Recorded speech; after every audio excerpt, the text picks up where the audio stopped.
I'll Read That proudly presents The Pit and the Pendulum by Edgar Allan Poe.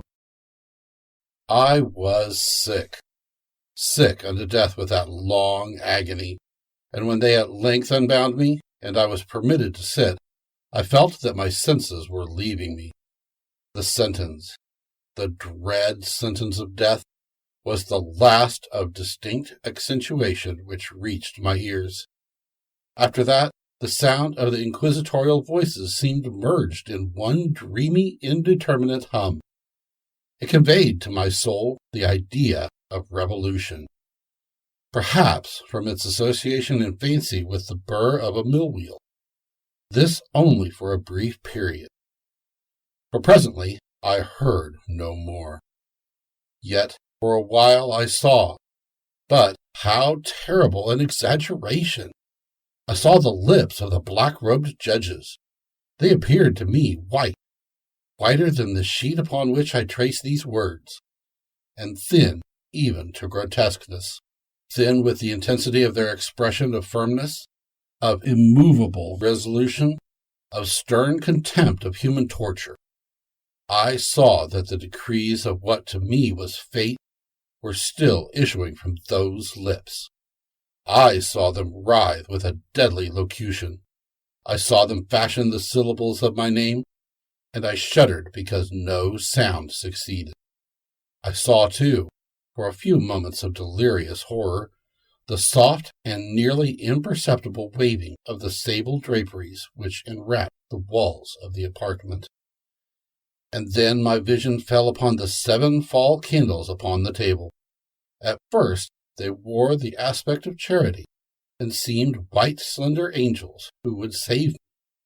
But then, all at once, there came a most deadly nausea over my spirit, and I felt every fiber in my frame thrill as if I had touched the wire of a galvanic battery, while the angel forms became meaningless specters, with heads of flame, and I saw that from them there would be no help. And then there stole into my fancy, like a rich musical note, the thought of what sweet rest there must be in the grave. The thought came gently and stealthily, and it seemed long before it attained full appreciation. But just as my spirit came at length properly to feel and entertain it, the figures of the judges vanished, as if magically, from before me. The tall candles dank into nothingness.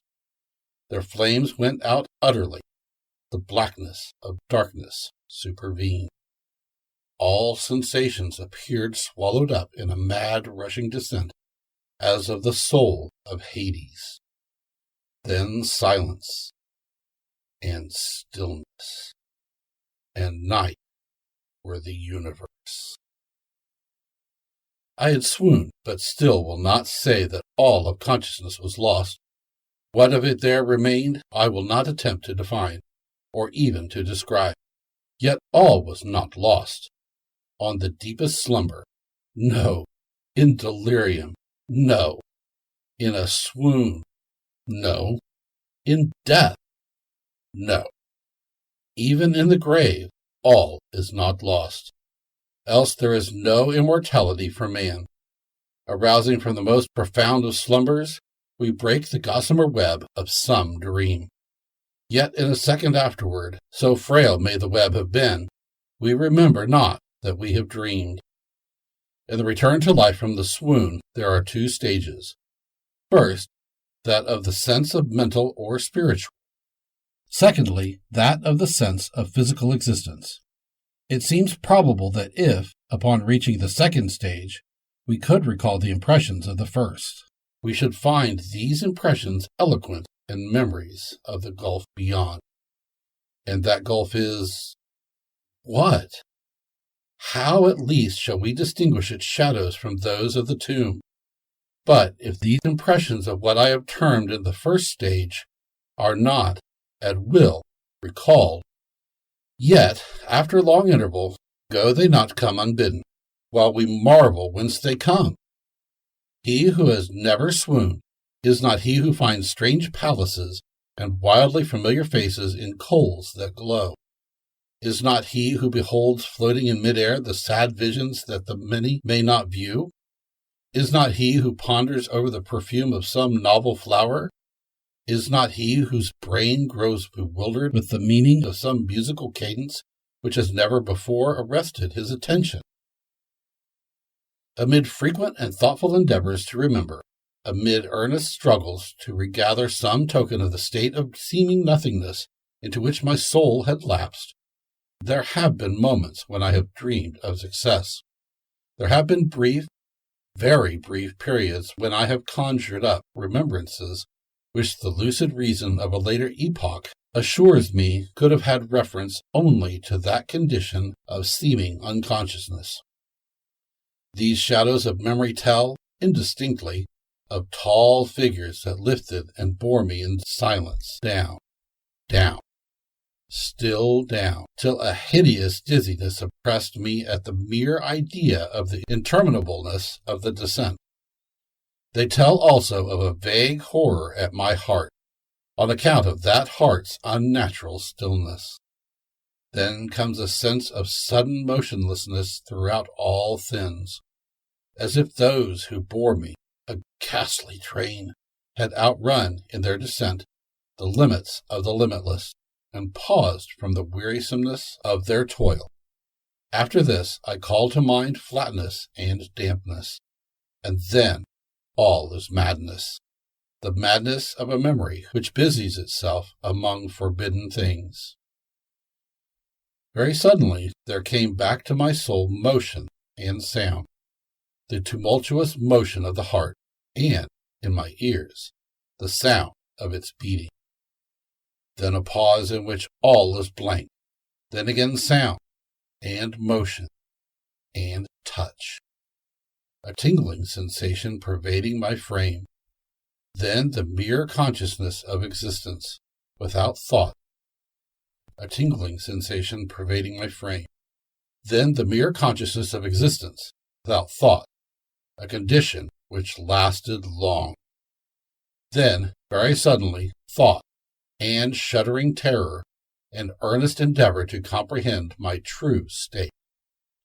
Then a strong desire to lapse into insensibility, then a rushing revival of soul and a successful effort to move. And now a full memory of the trial, of the judges, of the sable draperies, of the sentence, of the sickness, of the swoon. Then entire forgetfulness of all that followed, of all that a latter day and much earnestness of endeavor have enabled me vaguely to recall. So far I had not opened my eyes. I felt that I lay upon my back, unbound. I reached out my hand, and it fell heavily upon something damp, hard. There I suffered it to remain for many minutes, while I strove to imagine where and what I could be. I longed, yet dared not to employ my vision. I dreaded the first glance at objects around me. It was not that I feared to look upon things horrible, but that I grew aghast, lest here should be nothing to see. At length, with a wild desperation at heart, I quickly unclosed my eyes. My worst thoughts then were confirmed. The blackness of eternal night encompassed me. I struggled for breath. The intensity of the darkness seemed to oppress and stifle me. The atmosphere was intolerably close. I still lay quietly, and made effort to exercise my reason. I brought to mind the inquisitorial proceedings, and attempted from that point to deduce my real condition. The sentence had passed, and it appeared to me that a very long interval of time had since elapsed. Yet not for the moment did I suppose myself actually dead.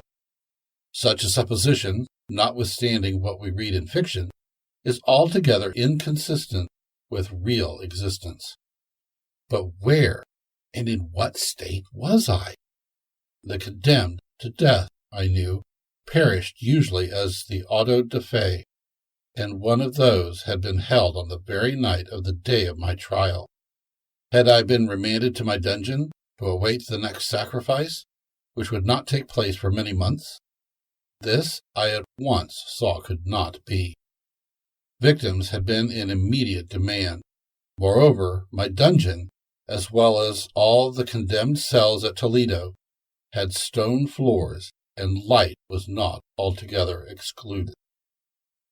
A fearful idea now suddenly drove the blood in torrents upon my heart, and for a brief period I once more relapsed into insensibility. Upon recovering, I at once started to my feet, trembling convulsively in every fiber. I thrust my arms wildly above and around me in all directions. I felt nothing, yet dreaded to move a step, lest I should be impeded by the walls of a tomb. Perspiration burst from every pore, and stood in cold, big beads upon my forehead. The agony of suspense grew at length intolerable, and I cautiously moved forward, with my arms extended, and my eyes straining from their sockets in the hope of catching some faint ray of light. I proceeded for many paces, but still all was blackness and vacancy. I breathed more freely. It seemed evident that mine was not, at least, the most hideous of fates.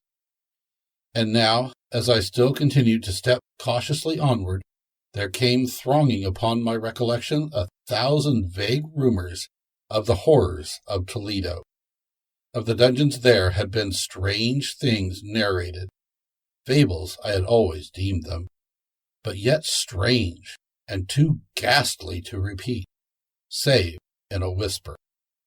Was I left to perish of starvation in this subterranean world of darkness? Or what fate, perhaps even more fearful, awaited me? That the result would be death, and a death of more than customary bitterness, I knew too well the character of my judges to doubt. The mode and the hour were all that occupied or distracted me. My outstretched hands at length encountered some solid obstruction. It was a wall, seemingly of stone masonry, very smooth, slimy, and cold. I followed it up, stepping with all the careful distrust with which certain antique narratives had inspired me. This process, however, afforded me no means of ascertaining the dimensions of my dungeon, as I might make its circuit and return to the point whence I set out, without being aware of the fact. So perfectly uniform seemed the wall. I therefore sought the knife which had been in my pocket when led into the inquisitorial chamber, but it was gone. My clothes had been exchanged for a wrapper of coarse serge. I had thought of forcing the blade in some minute crevice of the masonry, so as to identify my point of departure. The difficulty, none the less, was trivial, although in the disorder of my fancy it seemed at first insuperable. I tore a part of the hem from the robe and placed the fragment at full length and at right angles to the wall. In groping my way around the prison, I could not fail to encounter this rag upon completing the circuit. So, at least, I thought. But I had not counted upon the extent of the dungeon, or upon my own weakness. The ground was moist and slippery. I staggered onward for some time, when I stumbled and fell. My excessive fatigue induced me to remain prostrate, and sleep soon overtook me as I lay. Upon awakening and stretching forth an arm, I found beside myself a loaf and a pitcher with water. I was too much exhausted to reflect upon this circumstance, but ate and drank with avidity. Shortly afterward, I resumed my tour around the prison, and with much toil came at last upon the fragment of the serge.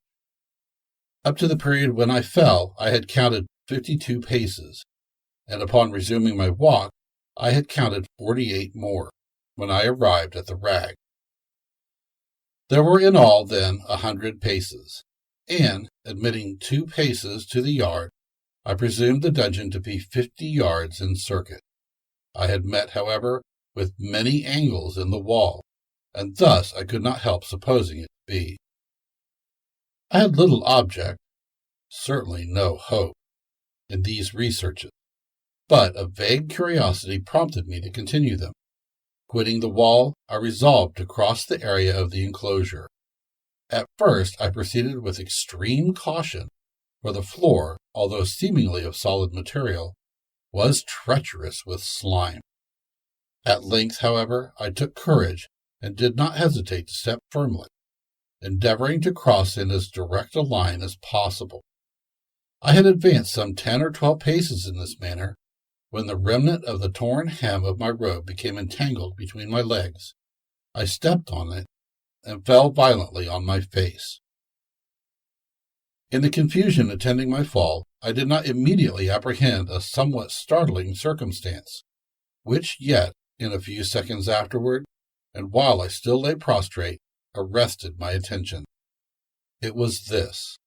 My chin rested upon the floor of the prison, but my lips and the upper portion of my head, although seemingly at a less elevation than my chin, touched nothing. At the same time, my forehead seemed bathed in a clammy vapor, and a peculiar smell of decayed fungus arose to my nostrils. I put forward my arm, and shuddered to find that I had fallen at the very brink of a circular pit, whose extent, of course, I had no means of ascertaining at the moment. Groping about the masonry just below the margin, I succeeded in dislodging a small fragment and let it fall into the abyss. For many seconds I hearkened to its reverberations as it dashed against the sides of the chasm in its descent. At length there was a sudden plunge into water, succeeded by loud echoes. At the same moment there came a sound resembling the quick opening, and as a rapid closing of a door overhead, while a faint gleam of light flashed suddenly through the gloom, and as suddenly faded away. I saw clearly the doom which had been prepared for me, and congratulated myself upon the timely accident by which I had escaped. Another stop before my fall, and the world had seen me no more. And the death just avoided was of that very character which I had regarded as fabulous and frivolous in the tales respecting the Inquisition. To the victims of its tyranny, there was the choice of death with its direst physical agonies, or death with its most hideous moral horrors. I had been reserved for the latter. By long suffering my nerves had been unstrung, until I trembled at the sound of my own voice, and had become in every respect a fitting subject for the species of torture which awaited me. Shaking in every limb, I groped my way back to the wall, resolving there to perish rather than risk the terrors of the well, of which my imagination now pictured many in various positions about the dungeon. In other conditions of mind, I might have had courage to end my misery at once by a plunge into one of these abysses, but now I was the veriest of cowards. Neither could I forget what I had read of these pits, that the sudden extinction of life formed no part of their most horrible plan. Agitation of spirit kept me awake for many long hours, but at length I again slumbered. Upon arousing, I found by my side, as before, a loaf and a pitcher of water. A burning thirst consumed me, and I emptied the vessel at a draught.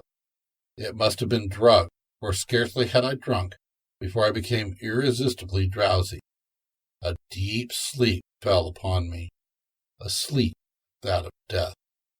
How long it lasted, of course, I knew not. But when, once again, I unclosed my eyes, the objects around me were visible. By a wild sulphurous luster, the origin of which I could not at first determine, I was enabled to see the extent and aspect of the prison. In its size I had been greatly mistaken. The whole circuit of its walls did not exceed 25 yards. For some minutes this fact occasioned me a world of vain trouble. Vain indeed, for what could be of less importance, under the terrible circumstances which environed me, than the mere dimensions of my dungeon? But my soul took a wild interest in trifles, and I busied myself in endeavors to account for the error I had committed in my measurement. The truth at length flashed upon me. In my first attempt at exploration, I had counted 52 paces, up to the period when I fell. I must have then been within a pace or two of the fragment of serge. In fact, I had nearly performed the circuit of the vault. I then slept, and upon awakening, I must have returned upon my steps, thus supposing that the circuit nearly doubled what it actually was. My confusion of mind prevented me from observing that I began my tour with the wall to the left and ended it with the wall to the right. I had been deceived, too, in respect to the shape of the enclosure. In feeling my way, I had found many angles, and thus deduced an idea of great irregularity. So potent is the effect of total darkness upon one arousing from lethargy or sleep. The angles were simply those of a few slight depressions, or niches, at odd intervals. The general shape of the prison was square. What I had taken for masonry seemed now to be iron, or some other metal, in huge plates whose sutures or joints occasioned the depression. The entire surface of this metallic enclosure was rudely daubed in all the hideous and repulsive devices to which the charnel superstition of the monks had given rise. The figures of fiends in aspects of menace, with skeleton forms and other more really fearful images, overspread and disfigured the walls.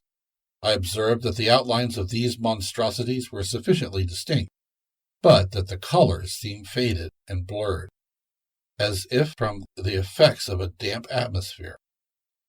I now noticed the floor, too, which was of stone, and the center yawned the circular pit from whose jaws I had escaped, but it was the only one in the dungeon. All this I saw indistinctly and by much effort, for my personal condition had been greatly changed during slumber. I now lay upon my back, and at full length on a species of low framework of wood. To this I was securely bound by a long strap resembling a surcingle. It passed in many convolutions about my limbs and body, leaving at liberty only my head and my left arm to such extent that I could, by dint of much exertion, supply myself with food from an earthen dish which lay by my side on the floor. I saw to my horror that the pitcher had been removed. I say to my horror, for I was consumed with intolerable thirst. This thirst it appeared to be the design of my persecutors to stimulate, for the food in the dish was meat pungently seasoned. Looking upward, I surveyed the ceiling of my prison. It was some 30 or 40 feet overhead, and constructed much as the sidewall. In one of its panels, a very singular figure riveted my whole attention.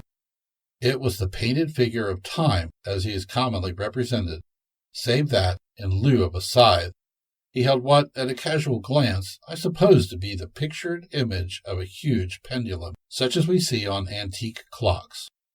There was something, however, in the appearance of this machine which caused me to regard it more attentively.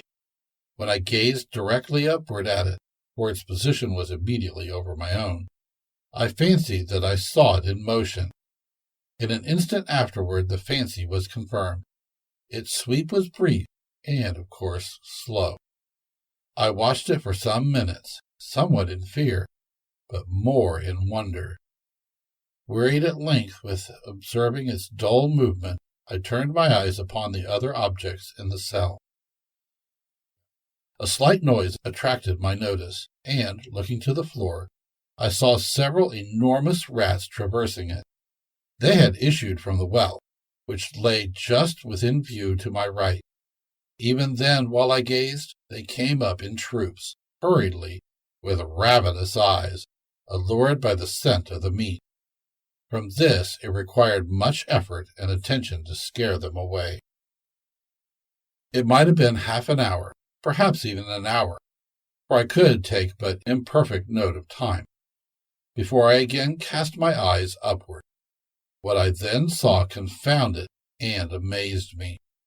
The sweep of the pendulum had increased in extent by nearly a yard. As a natural consequence, its velocity was also much greater. But what mainly disturbed me was the idea that it had perceptibly descended. I now observed with what horror it is needless to say, that its nether extremity was formed of a crescent of glittering steel, about a foot in length from horn to horn, the horns upward, and the under edge evidently as keen as that of a razor. Like a razor also, it seemed massy and heavy, tapering from the edge into a solid and broad structure above. It was appended to a weighty rod of brass, and the whole hissed as it swung through the air. I could no longer doubt the doom prepared for me by monkish ingenuity in torture. My cognizance of the pit had become known to the inquisitorial agents, the pit whose horrors had been destined for so bold a rescuant as myself, the pit typical of hell and regarded by rumor as the ultima thule of all their punishments. The plunge into this pit I had avoided by the merest of accidents, and I knew that surprise or entrapment into torment formed an important portion of all the grotesquerie of these dungeon deaths. Having failed to fall, it was no part of the demon plan to hurl me into the abyss. And thus, there being no alternative, a different and milder destruction awaited me. Milder! I half smiled in my agony as I thought of such application of such a term. What boots it to tell of the long, long hours of horror more than mortal, during which I counted the rushing vibrations of the steel, inch by inch, line by line, with a descent only appreciable at intervals that seemed ages. Down and still down it came. Days passed. It might have been that many days passed ere it swept so closely over me as to fan me with its acrid breath. The odor of the sharp steel forced itself into my nostrils. I prayed. I wearied heaven with my prayer for its more speedy descent. I grew frantically mad, and struggled to force myself upward against the sweep of the fearful scimitar. And then I felt suddenly calm, and lay smiling at the glittering death, as a child at some rare bauble. There was another interval of utter insensibility. It was brief, for, upon again relapsing into life, there had been no perceptible descent in the pendulum. But it might have been long, for I knew there were demons who took note of my swoon, and who could have arrested the vibration at pleasure. Upon my recovery, too, I felt very, expressively sick and weak, as if through long inanition. Even among the agonies of that period, the human nature craved food. With painful effort, I outstretched my left arm as far as my bonds permitted, and took possession of the small remnant which had been spared me by the rats. As I put a portion of it within my lips, there rushed to my mind a half-formed thought of joy, of hope. Yet what business had I with hope? It was, as I say, a half-formed thought. Man had many such which are never completed. I felt that it was of joy, of hope. But I felt also that it had perished in its formation. In vain I struggled to perfect, to regain it. Long suffering had nearly annihilated all my ordinary powers of mind. I was an imbecile, an idiot. The vibration of the pendulum was at right angles to my length. I saw that the crescent was designed to press the region of the heart. It would fray the serge of my robe. It would return and repeat its operations, again and again. Notwithstanding its terrifically wide sweep, some 30 feet or more, and the hissing vigor of its descent, sufficient to sunder these very walls of iron, still the fraying of my robe would be all that, for several minutes, it would accomplish. And at this thought I paused. I dared not go farther than this reflection. I dwelt upon it with a pertinacity of attention, as if, in so dwelling, I could arrest here the descent of the steel. I forced myself to ponder upon the sound of the crescent as it should pass across the garment, upon the peculiar thrilling sensation which the friction of cloth produces on the nerve. I pondered upon all this frivolity until my teeth were on edge. Down, steadily down it crept. I took a frenzied pleasure in contrasting its downward with its lateral velocity, to the right, to the left, far and wide, with the shriek of a damned spirit. My heart with the steady pace of the tiger, I alternately laughed and howled as the one or the other idea grew predominant. Down, certainly, relentlessly down. It vibrated within 3 inches of my bosom. I struggled violently, furiously, to free my left arm. This was free from the elbow to the hand. I could reach the latter from the platter beside me to my mouth with great effort, but no farther. Could I have broken the fastenings above that elbow, I would have seized and attempted to arrest the pendulum. I might as well have attempted to arrest an avalanche. Down, still unceasingly, still inevitably down. I gasped and struggled at each vibration. I shrunk convulsively at its every sweep. My eyes followed its outward and upward whirls with the eagerness of the most unmeaning despair. They closed themselves spasmodically at the descent, although death would have been a relief. Oh, how unspeakable! Still I quivered in every nerve to think how slight a sinking of the machinery would precipitate that keen, listening axe upon my bosom. It was hope that prompted the nerve to quiver, the frame to shrink. I was hope, the hope that triumphs on the rack, that whispers to the death condemned even in the dungeons of the Inquisition. I saw that some 10 or 12 vibrations would bring the steel in actual contact with my robe, and with this observation there suddenly came over my spirit all the keen, collected calmness of despair. For the first time during many hours, or perhaps days, I thought. It now occurred to me that the bandage, or surcingle, which enveloped me, was unique. I was tied by no separate cord. The first stroke of the razor-like crescent athwart any portion of the band would so detach it that it might be unwound from my person by means of my left hand. But how fearful, in that case, the proximity of the steel! The result of the slightest struggle, how deadly! Was it likely, moreover, that the minions of the torturer had not foreseen and provided for this possibility? Was it probably that the bandage crossed my bosom in the track of the pendulum? Dreading to find my fate, and, as it seemed, my last hope frustrated, I so far elevated my head as to obtain a distinct view of my breast. The surcingle enveloped my limbs and body close on all directions, save in the path of the destroying crescent. Scarcely had I dropped my hand back into its original position when there flashed upon my mind what I cannot better describe than as the unformed half of that idea of deliverance to which I had previously alluded, and of which a moiety only floated interminably through my brain when I raised food to my burning lips. The whole thought was now present, feeble, scarcely sane, scarcely definite, but still entire. I proceeded at once, with the nervous energy of despair, to attempt its execution.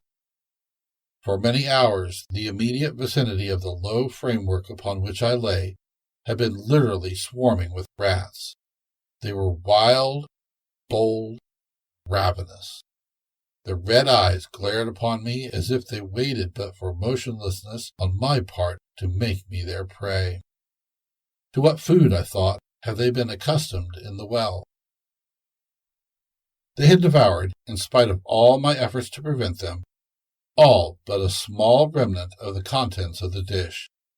I had fallen into a habitual seesaw, or wave of the hand about the platter, and, at length, the unconscious uniformity of the movement deprived it of effect. In their voracity, the vermin frequently fastened their sharp fangs in my fingers. With the particles of the oily and spicy viand which now remained, I thoroughly rubbed the bandage wherever I could reach it. Then, raising my hand from the floor, I lay breathlessly still. At first, the ravenous animals were startled and terrified at the change, at the cessation of movement. They shrank alarmedly back. Many sought the well, but this was only for a moment. I had not counted in vain upon their voracity. Observing that I remained without motion, one or two of the boldest leaped upon the framework and smelt at the surcingle. This seemed the signal for a general rush. Forth from the well they hurried in fresh troops. They clung to the wood, they overran it, and leaped in hundreds upon my person. The measured movement of the pendulum disturbed them not at all. Avoiding its strokes, they busied themselves with the anointed bandage. They pressed. They swarmed upon me in ever-accumulating heaps. They writhed upon my throat. Their cold lips sought my own.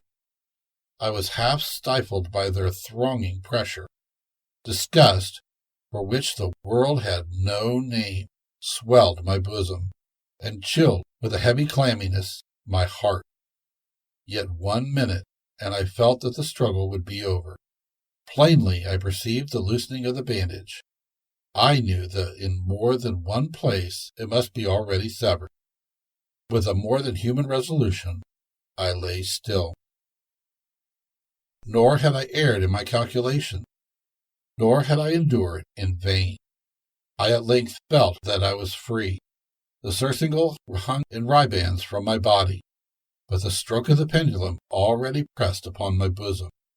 It had divided the serge of the robe. It had cut through the linen beneath. Twice again it swung, and a sharp sense of pain shot through every nerve. But the moment of escape had arrived.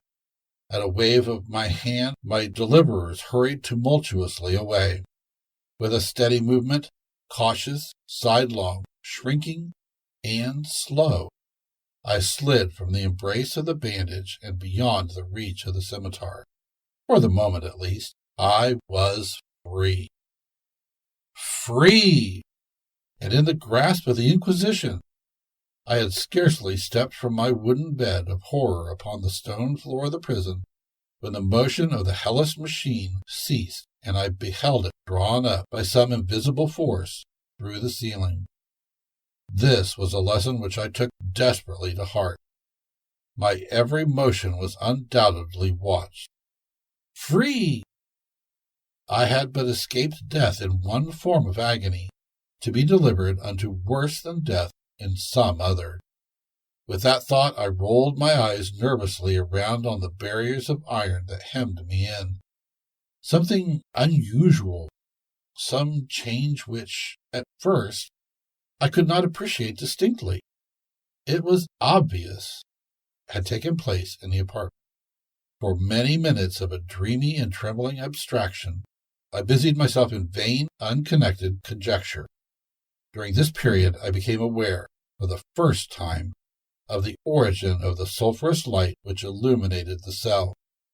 I proceeded from a fissure about half an inch in width, extending entirely around the prison at the base of the walls, which thus appeared, and were, completely separated from the floor. I endeavored, but of course in vain, to look through the aperture. As I arose from the attempt, the mystery of the alteration in the chamber broke at once upon my understanding. I have observed that, although the outlines of the figures upon the wall were sufficiently distinct, yet the colors seemed blurred and indefinite. These colors had now assumed, and were momentarily assuming, a startling and most intense brilliancy that gave to the spectral and fiendish portraitures an aspect that might have thrilled even firmer nerves than my own. Demon eyes of a wild and ghastly vivacity glared upon me in 1,000 directions, where none had been visible before, and gleamed with the torrid luster of a fire that I could not force my imagination to regard as unreal. Unreal! Even while I breathed, there came to my nostrils the breath of the vapor of heated iron, a suffocating odor pervading the prison. A deeper glow settled each moment in the eyes that glared at my agonies. A richer tint of crimson diffused itself over the pictured horrors of blood. I panted. I gasped for breath. There could be no doubt of the design of my tormentor. Oh, most unrelenting! Oh, most demoniac of men! I shrank from the glowing metal to the center of the cell. Amid the thought of the fiery destruction that impended, the idea of the coolness of the well came over my straining vision below.